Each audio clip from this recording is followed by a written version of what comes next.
My name's Ed Snowden. I'm 29 years old. I work for Booz Allen Hamilton as an infrastructure analyst for NSA in Hawaii. What are some of the positions that you held previously within the intelligence community? I've been a systems engineer, systems administrator, senior advisor for the Central Intelligence Agency, solutions consultant, and a telecommunications information systems officer. One of the things people are going to be most interested in trying to understand who you are and what you're thinking is there came some point in time when you crossed this line of thinking about being a whistleblower to making the choice to actually become a whistleblower. Walk people through that decision-making process. When you're in positions of privileged access, like a systems administrator for these sort of intelligence community agencies, you're exposed to a lot more information on a broader scale than the average employee. And because of that, you see things that may be disturbing, but over the course of a normal person's career, you'd only see one or two of these instances. When you see everything, you see them on a more frequent basis. And you recognize that some of these things are actually abuses. And when you talk to people about them, in a place like this where this is the normal state of business, people tend not to take them very seriously and move on from them. But over time, that awareness of wrongdoing sort of builds up, and you feel compelled to talk about it. And the more you talk about it, the more you're ignored, the more you're told it's not a problem. Until eventually you realize that these things need to be determined by the public, not by somebody who was simply hired by the government. Talk a little bit about how the American surveillance state actually functions. Does it target the actions of Americans? NSA and the intelligence community in general is focused on getting intelligence wherever it can, by any means possible, that it believes on the grounds of sort of a self-certification that they serve the national interest. Originally, we saw that focus very narrowly tailored as foreign intelligence gathered overseas. Now, increasingly, we see that it's happening domestically. And to do that, the NSA specifically, targets the communications of everyone. It ingests them by default. It collects them in its system, and it filters them, and it analyzes them, and it measures them, and it stores them for periods of time, simply because that's the easiest, most efficient, and most valuable way to achieve these ends. So while they may be intending to target someone associated with a foreign government or someone that they suspect of terrorism, they're collecting your communications to do so. Any analyst at any time can target anyone, any selector anywhere.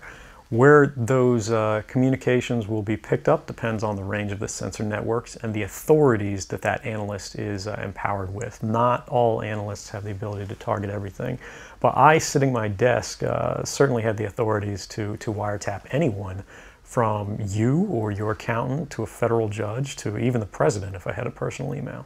One of the extraordinary parts about this episode is that usually whistleblowers do what they do anonymously and take steps to remain anonymous for as long as they can, which they hope often is forever. You, on the other hand, have decided to do the opposite, which is to declare yourself openly as the person behind these disclosures. Why did you choose to do that? I think that the public is owed an explanation of the motivations behind the people who make these disclosures that are outside of the democratic model. When you are subverting the power of government, that's a fundamentally dangerous thing to democracy. And if you do that in secret consistently, as the government does when it wants to benefit from a secret action that it took, it'll kind of give its officials a mandate to go, hey, tell the press about this thing and that thing, so the public is on our side. But they rarely, if ever, do that when an abuse occurs. That falls to individual citizens, but they're typically maligned. It becomes a thing of these people are against the country, they're against the government. But I'm not. I'm no different from anybody else. I don't have special skills. I'm just another guy who sits there day to day in the office, watches what's happening, and goes, this is something that's not our place to decide. The public needs to decide whether these programs and policies are right or wrong. And I'm willing to go on the record to defend the authenticity of them and say, I didn't change these. I didn't modify the story. This is the truth. This is what's happening. You should decide whether we need to be doing this. Have you given thought to what it is that the U.S. government's response to your conduct is in terms of what they might say about you, how they might try to depict you, what they might try to do to you? Yeah, I could be, rendered by the CIA. I could have people come after me, or any of their third-party partners. They work closely with a number of other nations. Or they could pay off the triads, or any of their agents or assets. We've got a CIA station just up the road in the consulate here in Hong Kong, and I'm sure they're going to be very busy for the next week. And that's a fear I'll live under for the rest of my life, however long that happens to be. You can't come forward against the world's most powerful intelligence agencies and be completely free from risk, because they're such powerful adversaries that no one can meaningfully oppose them.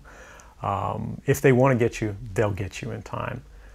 But at the same time, you have to make a determination about what it is that's important to you. And if living unfreely but comfortably is something you're willing to accept, and I think many of us are, it's the human nature. You can get up every day, you can go to work, you can collect your large paycheck for relatively little work against the public interest, and go to sleep at night after watching your shows. But if you realize that that's the world that you helped create, and it's going to get worse with the next generation and the next generation who extend the capabilities of this sort of architecture of oppression, you realize that you might be willing to accept any risk. And it doesn't matter what the outcome is, so long as the public gets to make their own decisions about how that's applied. Why should people care about surveillance? Because even if you're not doing anything wrong, you're being watched and recorded. And the storage capability of these systems increases every year consistently by orders of magnitude, to where it's getting to the point you don't have to have done anything wrong. You simply have to eventually fall under suspicion from somebody, even by a wrong call. And then they can use the system to go back in time and scrutinize every decision you've ever made, every friend you've ever discussed something with, and attack you on that basis to sort of derive suspicion from an innocent life and paint anyone in the context of a wrongdoer. We are currently sitting in a room in Hong Kong, which is where we are because you've traveled here. Talk a little bit about why it is that you came here, and specifically there are going to be people who will speculate that what you really intend to do is to defect to the country that many see as the #1 rival of the United States, which is China, and that what you're really doing is essentially seeking to aid an enemy of the United States with which you intend to seek asylum. Can you talk a little bit about that? Sure. So there's a couple assertions in those arguments that are sort of embedded in the questioning of the choice of Hong Kong. The first is that China is an enemy of the United States. It's not. I mean, there are conflicts between the United States government and the Chinese PRC government, but the peoples inherently, we don't care. We trade with each other freely. We're not at war. We're not in armed conflict, and we're not trying to be. We're the largest trading partners out there for each other. Additionally, Hong Kong has a strong tradition of free speech. People think, oh, China, great firewall. Mainland China does have significant restrictions on free speech, but the people of Hong Kong have a long tradition of protesting in the streets, of making their views known. The internet is not filtered here, no more so than any other Western government. And I believe that the Hong Kong government is actually independent in relation to a lot of other leading Western governments. If your motive had been to harm the United States and help its enemies, or if your motive had been personal material gain, were there things that you could have done with these documents to advance those goals that you didn't end up doing? Oh, absolutely. I mean, anybody in the positions of access with the technical capabilities that I had could, suck out secrets, pass them on the open market to Russia. They always have an open door, as we do. I had access to, you know, the full rosters of everyone working at the NSA, the entire intelligence community, and undercover assets all around the world, the locations of every station we have, what their missions are, and so forth. If I had just wanted to harm the U.S., you know, that you could shut down the surveillance system in an afternoon.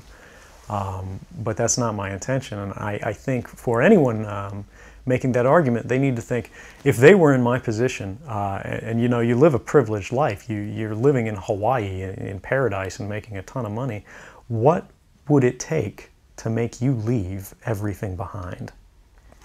The greatest fear that I have regarding the outcome for America of these disclosures is that nothing will change.